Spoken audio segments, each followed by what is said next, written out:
Muitíssimo obrigado, senhor presidente, Anastasia, vice-presidente da CCJ.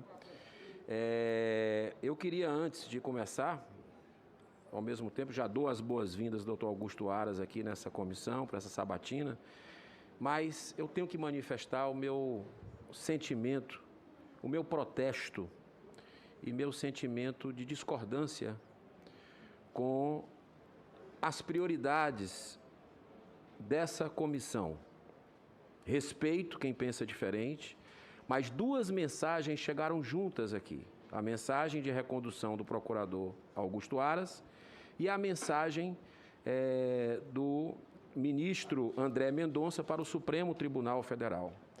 E me causou, confesso, indignação, porque eu acho que a gente está aqui no Senado e, não obstante a credibilidade dessa instituição, por pesquisas, todos nós somos afetados, por pesquisas de institutos aí, mostram que a gente vem caindo em termos de aceitação popular, o Senado Federal. Eu acho que atitude como essa, de não trazer para um momento, um dia como hoje, onde tem um esforço concentrado de senadores, a indicação do ministro André Mendonça apequena o Senado Federal, até porque, presidente, nós temos 10 ministros hoje no Supremo Tribunal Federal. O doutor Augusto Aras ainda tem mais o mês de setembro para fazer essa sabatina, para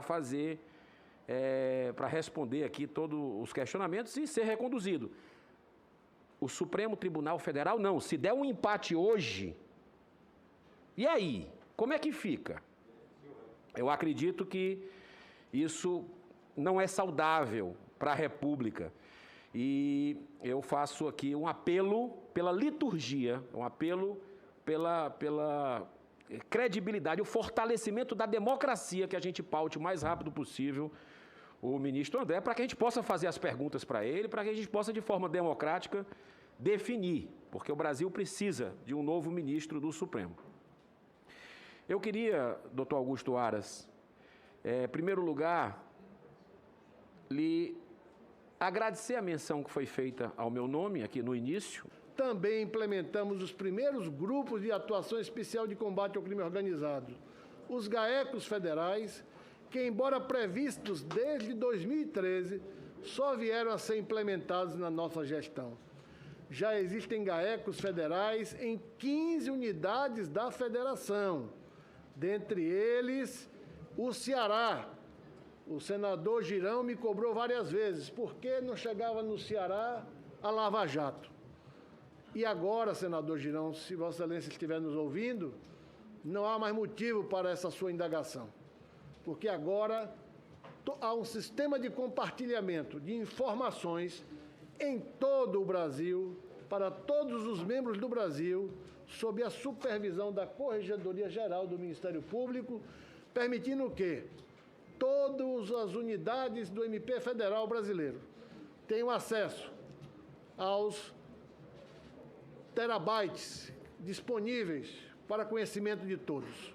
Então, o senador Girão, como representante do Ceará, e os senadores do Ceará, tenham certeza que já há um GAECO federal lá para compartilhar de informações antes não admitida. Recebi a informação do senhor celebrando, uma cobrança nossa, que é o GAECO chegar nos estados, já 15 estados que já chegou o GAECO para, de uma certa forma, operações de combate à corrupção serem fortalecidas, embora, com todo respeito ao senhor, eu acredito que uma força-tarefa como nós tínhamos a Lava Jato, o foco era todo em cima daquelas operações.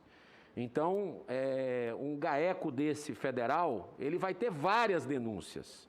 Eu acredito que uma das razões por desmantê-lo da Operação Lava Jato, que é um símbolo do combate à corrupção no Brasil, que é a esperança de muita gente que a justiça fosse para todos, que inspirou novos magistrados, que inspirou novos políticos. Uma das razões para esse desmantê-lo foi a desativação formal das forças-tarefas que estavam focadas Assim como nós tivemos no Petrolão um resultado fantástico a partir de esforço concentrado dos procuradores. Nos últimos meses, doutor Augusto Aras, nós temos visto aí a comissão parlamentar de inquérito, que tem, de uma certa forma, cometido, no meu modo de entender, inúmeras arbitrariedades, ao arrepio da delimitação constitucional de suas atribuições.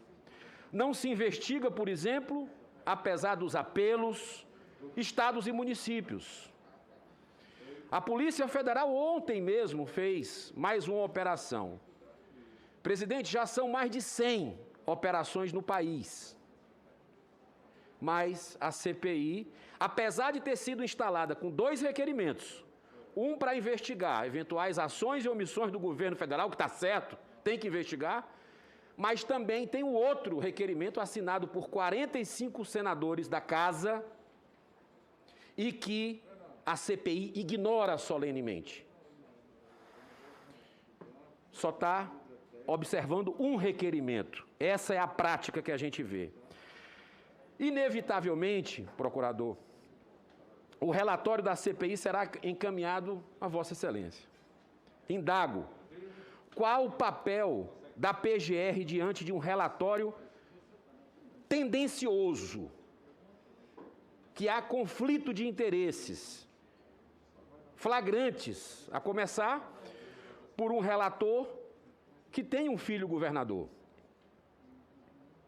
Qual o espaço de investigação tem o Ministério Público Federal sobre a execução de verbas federais por estados e municípios? Essa é uma pergunta que eu queria fazer para o senhor. A outra questão diz respeito à liberdade de expressão, que está ameaçada no Brasil. Nós vemos uma escalada autoritária no país, onde, tanto na CPI, com quebras de sigilos bancários, fiscais, telemáticos, coincidentemente, de conservadores, essa é a grande realidade, pessoas que têm ideias divergentes das narrativas, que são muitas vezes impostas goela abaixo, e essas pessoas estão tendo aí, inclusive jornalistas, tendo aí seus nomes citados, investigação em cima deles, a partir da CPI. Jornalistas que têm 50 anos, como Alexandre Garcia, por exemplo, passou por várias emissoras. Eu fico muito preocupado com o TSE também desmonetizando canais, blogs, vindo se reunir aqui na casa, no Congresso Nacional, com lideranças partidárias, influenciando diretamente sobre a questão do voto auditável, por exemplo. E eu gostaria de lhe perguntar exatamente: seriam o Supremo e seus ministros imunes à crítica pública?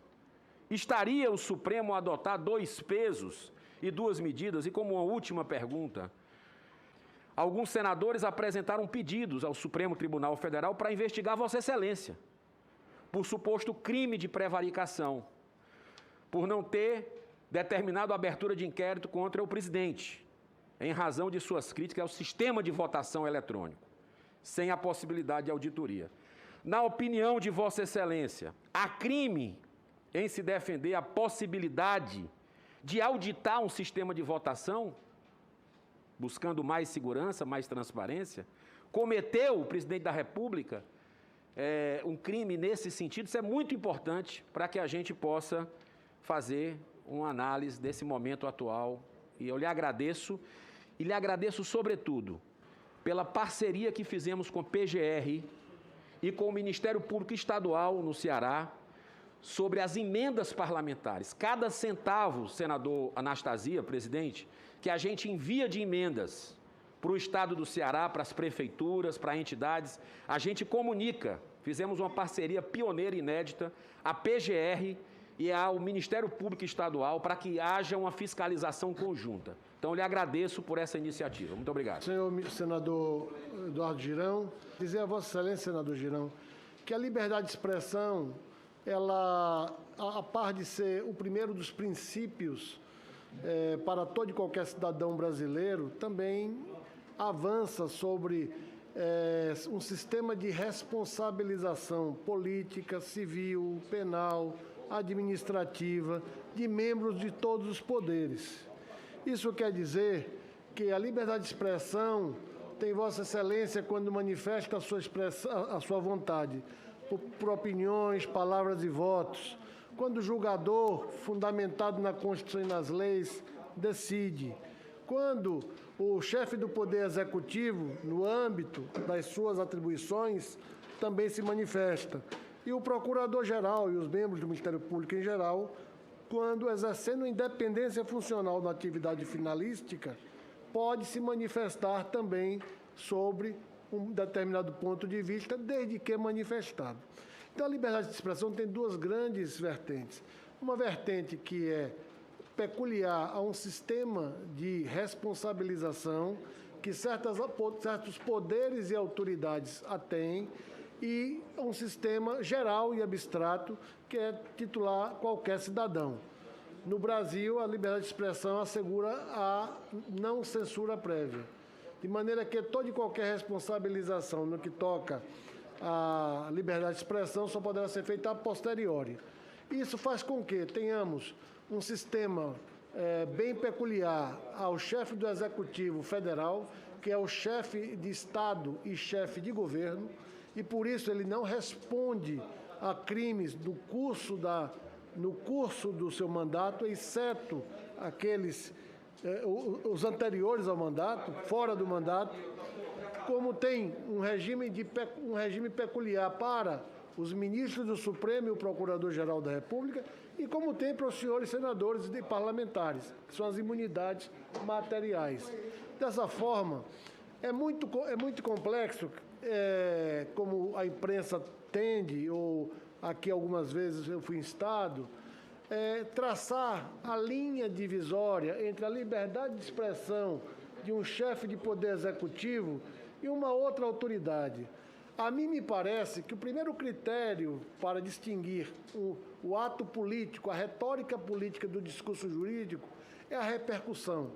Porque no direito, um fato jurídico é aquele que é emanado da vontade consciente de alguém e que produz efeitos na órbita jurídica. Isso é uma noção geral, é um conceito bem geral. Então, se a retórica política atinge o patrimônio subjetivo jurídico de alguém, aí entramos no direito. Fora disso, isso é retórica política. Eu vou dar um exemplo a Vossa Excelência. Várias perguntas foram feitas aqui para acabar sobre o que é que eu achava sobre ameaças ao sistema, à institucionalidade e tal. Olha, nós só podemos medir qualquer tipo de ameaça, nós só podemos medir a retórica ou o discurso jurídico se nós dermos concreção a esse discurso. Fora disso, nós não temos como fazê-lo. É possível que em algumas circunstâncias nós até tenhamos indícios de fatos, nós tenhamos um fundado receio de que alguma lesão venha a ocorrer em razão de um fato previsível, inevitável, mas isso não é a regra. Daí porque a grande dificuldade do PGR para não criminalizar a política é não supor que um discurso mais duro ou menos duro vai invadir uma esfera de proteção jurídica e dali extrair uma ação. Só para terminar, imagine Vossas Excelências, eu recebo no meu gabinete 106 representações mensais. O MP federal inteiro recebe 209 mil. Se eu fosse ajuizar inquéritos todos os dias para apurar cada representação, o Supremo não ia fazer mais nada, eu não ia fazer mais nada, ninguém ia fazer mais nada. Só o falso pastor, que eu peço desculpas ao pastor porque eu citei, porque ele foi vítima, é bom que se saiba que ele não... Só o falso pastor, só o estelionatário que usou o nome do pastor fez 96 representações contra autoridades de distintos poderes. E eu tenho que me manifestar seriamente, o Supremo tem que se manifestar seriamente, e só depois, quando o pastor tomou conhecimento, é que nós fomos ver que era tudo falso, tudo mentira, e que nós agora estamos apurando quem foi o criminoso. Eu agradeço a Vossa Excelência pela oportunidade e quero dizer, para terminar, só para terminar, eu tenho independência funcional tanto quanto um garoto ou uma garota que acaba de entrar na instituição, assim também o tem. Vossa Excelência, quando vota, também tem imunidades materiais. O juiz tem liberdade de convencimento devidamente fundamentada. Esta acusação de prevaricação, eu peço muita vênia, mas felizmente o Supremo Federal, em 2 decisões, reconhece que a minha independência funcional me dá o direito de aquilatar a idoneidade de certos atos para interferirem ou não na esfera jurídica, porque, do mesmo jeito que eu posso ser tido por algum adversário interno como omisso, um juiz pode ser tido como prevaricador porque não julgou em 10 dias, que é o prazo que o julgador tem, ou um senador pode ser tido como prevaricador porque não votou uma matéria em tantos dias. E, para terminar, quero dizer que o ex-presidente da Câmara Federal, Rodrigo Maia, sofreu uma notícia-crime neste ano, em fevereiro ou maio, não me lembro mais, porque não botava em pauta os pedidos de impeachment do presidente da República. Ali, a manifestação deste PGR foi no sentido de que a liberdade do presidente fazia com que Sua Excelência tivesse o juízo de valor discricionário e de legalidade, respectivamente, para poder decidir quando fazê-lo. O parecer foi acolhido por unanimidade pelo Supremo.